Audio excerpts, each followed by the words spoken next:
9% হিন্দু এখনও ভোট করে না, তাদের রিকোয়েস্ট করছি ভোট করুন, নইলে আসন্ন নির্বাচনে যদি আমরা জিততে না পারি তাহলে হিন্দু বাঙালি যারা আছে তাদের জন্য খুবই কষ্টের দিন আসবে।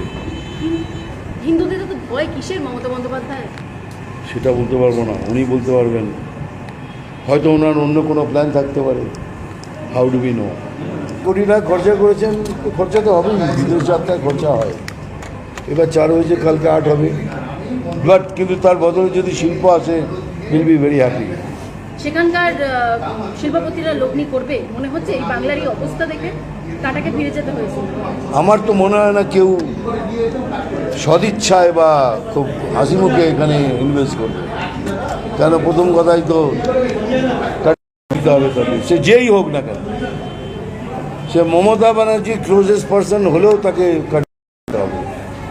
রাজ্যের বিজেপি সভাপতি নির্বাচন নিয়ে এত দলের মধ্যে টালবাহানা চলছে, কে বলছে আপনাকে? কি বলবেন? আপনাকে কে বলেছে টালবাহানা চলছে? এখনো নির্বাচিত হয়নি, তার মানে কিছু কিছু কারণ আছে। বিজেপি একটু ভেবেচিন্তে কাজ করা পার্টি, যাকে তাকে দুমদারাক্কা বলবে না। আপনাকে কে বলেছে টালবাহানা চলছে? কিচ্ছু চলছে না। That's why we are watching K actually হতে বললে ভালো হয় সেটা নিয়ে ভাবা হচ্ছে। যেই হোক না কেন, we will support him as a president. আমরা সবাই মিলে তার পেছনে দাঁড়িয়ে লড়ব। বিজেপি দিল্লি দখলের পর একটা হাওয়া উঠেছে যে বাংলাও দখল করা হবে, এই ব্যাপারে কি বলবেন আপনি? আমি তো চাই কালকে দখল হয়ে যাবে, কালকে দখল হয়ে যাবে। কেন এগুলো বলতে পারবো না, তবে হয়ে গেলে অ্যাটলিস্ট বাংলাকে একটা নতুন বাংলা দেখবেন, এটা গ্যারান্টি দিচ্ছি, গ্যারান্টি। নতুন বাংলা দেখবেন, নতুন সূর্য উদয় হবে। দেখুন, শুভেন্দু দত্ত লেগেছে, সেটা দেখেইছে। তা আমি কী বললাম এতক্ষণ ধরে, যে পুলিশকে নিরপেক্ষ হতে বলুন। বারবার একটাই কথা বলছি, নিরপেক্ষ হয়ে যান না, দেখুন না সব ঝামেলা চুকে যাবে। BJP will rise and rise in a big way. উদ্বুদ্ধ করতে হবে না, করতেই হবে। এখনও 9% হিন্দু ভোট দেয় না। আমি চিৎকার করে রিকোয়েস্ট করছি, এবার ভোট করুন। বাংলাদেশ একটা ট্রেলার দেখিয়েছে আপনাদের। বাঙালির অস্তিত্ব বিপন্ন। Be very careful, even you included. Be very very careful, কারণ যেসব মিটিং চলছে সেগুলো তো আপনারা খবর রাখেন না। কি চলছে সেটা বলতে পারবো না প্রকাশ্যে। অপোজিশনের তারা যেসব মিটিং করছে, শুনলে পরে গায়ে কাটা দেবে। সেটা শুনবেন, কিছুদিন পরে সব বেরিয়ে যাবে মার্কেটে।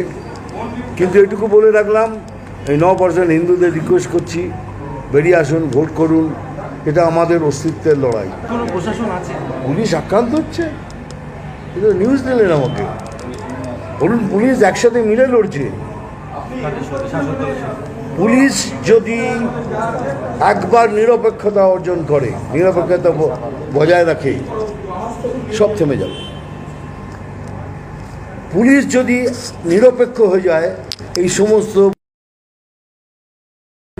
then BJP will rise in a big way to protect the people.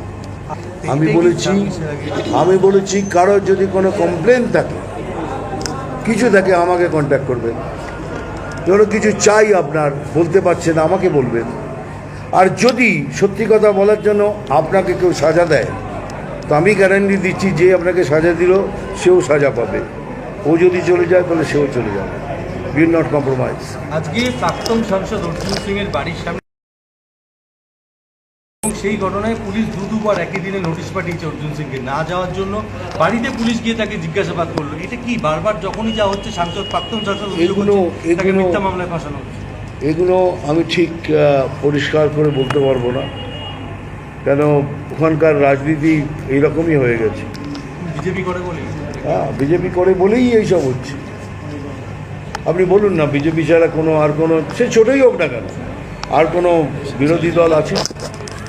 তাই তো বিজেপিকে রুখতে হবে। সেই জন্য দেখুন অন্য পার্টিরা কী বলে, যে বিজেপিকে রুখতে হবে, কখনো একবার বলবেন না থেকে তৃণমূলকে ভোট করবেন না। কেন? তাহলে বুঝে যান কেন। ইনডাইরেক্টলি বলছে কি তৃণমূলকে ভোট করুন। পার্টি আছে না, তারা খালি বলে বিজেপিকে রুখতে হবে, জবাবই হোক বিজেপিকে রুখতে হবে। কেন বলুন না, তৃণমূলকে হারাতে হবে, তৃণমূলকে হারাতে হবে। এর একটাই কারণ, বলছেন ইনডাইরেক্টলি যে তৃণমূলকে ভোট করো। আপনি বলছেন যে পুলিশকে নিরপেক্ষ হতে হবে, তাহলে কি পুলিশ নিরপেক্ষ হলে এই হিংসা রাজ্যে কমবে? মানে ওভারনাইট কমে যাবে, ওভারনাইট। যেদিন নিরপেক্ষতা বজায় করবে, চ্যালেঞ্জ করে বলছি, সেদিন পশ্চিমবাংলায় হিংসা কমে যাবে। সময় এলে বুঝতে পারবেন, পুলিশ যদি নিরপেক্ষ হয়ে যায় অনেক কিছু হয়ে যাবে, অনেক কিছু হয়ে যাবে। হতে দেবে না, কারণ বিজেপিকে উঠতে দেবে না এরা। এটা ওকে, দ্যাটস পলিটিক্স। আপনি তো বাংলাকে ভালো করেই চেনেন, যে এই সংস্কৃতি কি বাংলায় আগে ছিল? যেমন এই নেভার, বাম আমলে কিরম দেখেছেন? Never ever. এমনকি আমি মহারাষ্ট্রতেও তো দুটো পার্টি রয়েছে, উদ্ধব ভাইয়ের শিবসেনা রয়েছে, সিন্ধে ভাইয়ের দুজনে মিছিল করছে, কে করছে, কোনো প্রবলেম নেই। But why in Bengal? Vote হলে হিংসা, তাহলে বাংলা সম্পর্কিত বাজে বার্তা যাবে বিশ্বের কাছে। চলে গেছে।